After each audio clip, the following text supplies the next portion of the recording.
Happy World Environment Day. My name is Gloria Sandoval and I'm the new Deputy Secretary for Access at the Natural Resources Agency. And I'm here in California's newest state park, Dos Rios. I'm here with Caitlin and Allie, and we're here to share with you what World Environment Day means to us and then what that means to places such as Dos Rios. Allie, World Environment Day reminds us how land sustains life on Earth.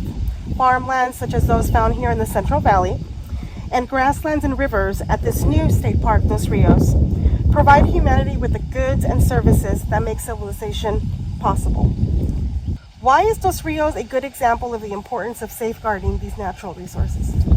Well, I think Dos Rios serves as a prime example of safeguarding natural resources because it demonstrates how restored ecosystems can actually provide really significant environmental benefits.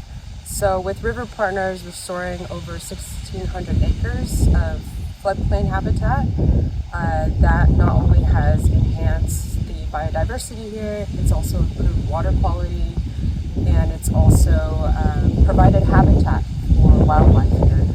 And I think that's really special, and I think it also highlights the importance of human intervention and having humans, safeguard and protect places like Dos Rios.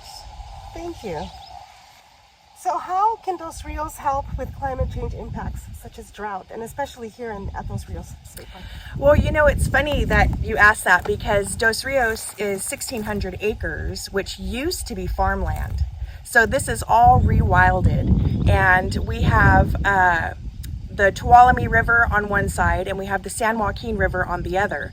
And for a farming environment, that was not really conducive because it was about every 4 years or so, those farmlands would become flooded due to high snowpack up in the mountains, and that snow melts and comes down the rivers, and then these crops that were planted here would all be flooded over. And so one thing about climate change is that we all know the world is global warming is happening, and things are warming up, and we're having increased droughts and things like that. But when you have a rewilded floodplain like this, the plants that are planted it's incredibly dense. You can see behind me, this floodplain here is, this section of it was actually planted about 15 years ago, between 12 and 15 years ago, and it's grown quite a bit. It's very dense, and so unlike farmland where crops are planted and carbon dioxide is sequestered, carbons are sequestered there, the crops are taken out every year.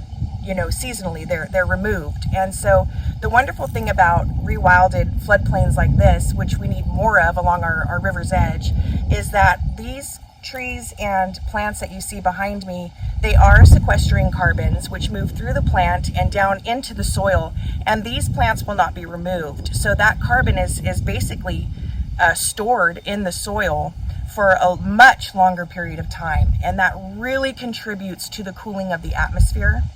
And so that's one major aspect of a wetland or a floodplain where it really benefits towards combating that climate change and warming of the atmosphere. So such an easy explanation and information that we all need to know, especially when people come out to a park and they visit a park. They're not thinking about these things. They're thinking about going on trails and taking hikes, and this is really good information, especially for Dos Rios, our newest state park. Yeah, it's really true. And one of the best things I love about state parks, California state parks especially, is that we are protecting the land, and we are stewards of the land, but we also want to provide this recreation aspect where people can come out and actually enjoy it. Dos Rios is going to be a bilingual park, which we're so excited about. All of our programming will be in English and Spanish, which is wonderful for the location of where we are in the Central Valley. There's not a lot of parks around here. And so sharing information like this about climate change and protection of the endangered species and or threatened species is really important. There's a lot of value to a floodplain. So, good. Great. Thank you. Sure. Allie, back to you. What's the best way that people can learn how to take care of the environment? I think one of the best ways, and one of my wishes would be for environmental science to be part of school curriculums and to get students learning about these different processes from a really early age. But beyond that, people can volunteer in community events such as cleanups or restoration projects. I was actually part of some of the planting here back in 2015. And so I think that, having that personal connection really leaves a lasting impression on people. Well, thank you for your inspiration. I'm hoping that we also were able to inspire you to get outdoors, to learn about the environment, to do your research, and then find out how we can all protect our beautiful planet and our beautiful California. Any last words? We just can't wait to see you out here at Dos Rios. If you're living near here, we are opening in the middle of June, and we're very excited to welcome everyone and share this beautiful, beautiful floodplain. Happy World Environment Day. Thank you.